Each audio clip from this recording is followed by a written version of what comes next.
من الشیطان الرجیم بسم اللہ الرحمن الرحیم وَإِذْ قُلْنَا لِلْمَلَائِكَةِ اسْجُدُوا لِآدَمَ فَسَجَدُوا إِلَّا إِبْلِيسَ أَبَى۔ جب اللہ تبارک و تعالیٰ نے آدم علیہ السلام کو پیدا فرمایا تو فرشتوں سے کہا کہ سجدہ کرو۔ قرآن کہتا ہے فَسَجَدُوا إِلَّا إِبْلِيسَ أَبَى، سارے فرشتے سجدے میں چلے گئے، شیطان نے انکار، ابلیس نے انکار کیا۔ جب اس نے اللہ کی نافرمانی کی ایک سجدے پر، فَقُلْنَا يَا آدم، تو ہم نے آدم علیہ السلام سے کہا اے آدم، اللہ فرماتے اے آدم اِنَّ هَذَا عَدُوٌّ لَكَ وَلِزَوْجِكَ فَلَا يُخْرِجَنَّكُمَا مِنَ الْجَنَّةِ فَتَشْقَىٰ۔ خیال رکھنا، یہ جو ہے نا ابلیس، یہ تیرا بھی دشمن ہے، تیری بیوی کا بھی دشمن ہے، اس بات کا خیال رکھنا کہ جنت سے تم کو نہ نکالے۔ اللہ تبارک و تعالیٰ نے یہ فرمایا۔ خیر واقعہ تو ہم سب کو معلوم ہے کہ وَلَا تَقْرَبَا هَٰذِهِ الشَّجَرَةَ، اللہ نے فرمایا کہ کھاؤ پیو اس درخت کے قریب نہ جانا، پھر اس نے بہکایا شیطان نے۔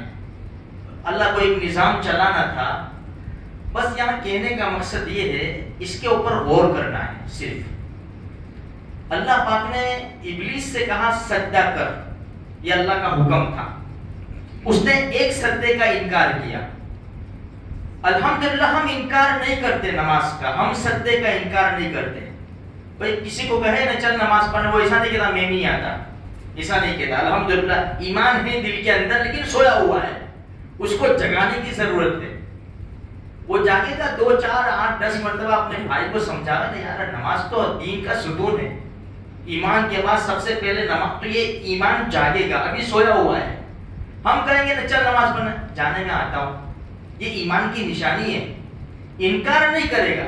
شیطان نے انکار کیا، اللہ نے اس کو مردود کیا، جنت سے نکالا، جنت سے نکال دیا میرے بھائیوں، اور کہہ بھی دیا ایک دوسری جگہ یہ تیرا بھی دشمن ہے اور تیری اولاد کا بھی دشمن ہے۔ اس لیے دیکھو جب اذان ہوتی ہے تو حدیث میں کیا ہے، مؤذن جو کہے تم وہ کہو۔ جیسے مؤذن نے کہا اللہ اکبر، ہمیں وہی کہنا ہے، اشہد ان لا الہ الا اللہ، اشہد ان محمد رسول اللہ۔ لیکن حی علی الصلاۃ، حی علی الفلاح کے جواب میں کیا ہے، لا حول ولا قوت الا باللہ، یہ ہے۔ اب یہ لا حول ولا قوت الا باللہ کب پڑھا جاتا ہے؟ کوئی ایسا ناپسند کام کوئی ہوئے، کوئی ایسی چیز دیکھے، انا للہ لا حول ولا قوت الا باللہ۔ تو یا حی علی الصلاۃ، حی علی الفلاح کے جواب میں لا حول ولا قوت الا باللہ۔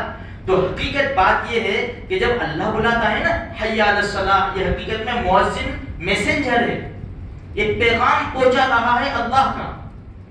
حی علی الصلاۃ، آؤ نماز کے لیے، حی علی الفلاح، آؤ کامیابی کے لیے، تو شیطان آتا ہے دھیرے سے،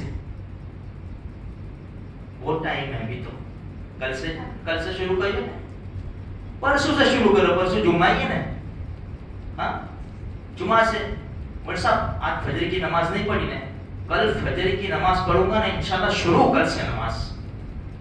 کیا ہوا بھائی، آنکھ ہی نہیں کھولی نے، زندگی کٹتی جا رہی ہے اس میں، ہم کو پتہ نہیں چلتا، ہماری زندگی برف کی طرح پگھل رہی ہے میرے بھائی۔ ابھی شروع کرو، ابھی ہمارے پاس وقت نہیں ہے، زندگی وہ چھوٹی لے کر آئے، کل نہ کر، کل کا بھروسہ نہیں، کل تو کیا ایک پل کا بھروسہ نہیں۔ جب یہ شیطان آ کے یہ اکساتا ہے نا، منع کرتا ہے، تو کہا جاتا ہے لا حول ولا قوت الا باللہ، لا حول ولا قوت، چل دور ہو، یہ اس لیے پڑھا جاتا ہے۔ دوسری ایک بات یہ ہے میرے بھائیوں، ہمارے معاشرے کے اندر بہت گھناؤنے کام ہوتے ہیں، حرام ناجائز، بہت سارے قسم کے۔ دیکھو قرآن کریم کا 21واں پارہ پہلی لائن، اتل ما اوحی الیک من الکتاب واقم الصلاۃ، کہ تلاوت کیجئے اس چیز کی جس پر آپ کو وحی کی جاتی ہے کتاب میں سے، واقم الصلاۃ، اور نماز کو قائم کیجئے۔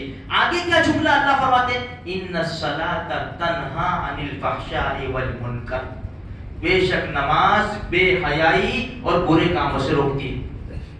انسان جب نماز پڑھے گا نا، دیکھو ہم سب انسان ہیں، ماحول ہمارا ساتھ نہیں دیتا، شیطان ہمارے ساتھ لگا ہوا ہے، انٹرنیٹ ہمارے ہاتھوں میں ہے، تنہائی ہمارے پاس ہے، یہ سارے گناہوں کے راستے ہیں، انسان بچنا بڑا مشکل ہو جاتا ہے، لیکن جس کو اللہ بچائے وہ آرام سے بچ جائے گا۔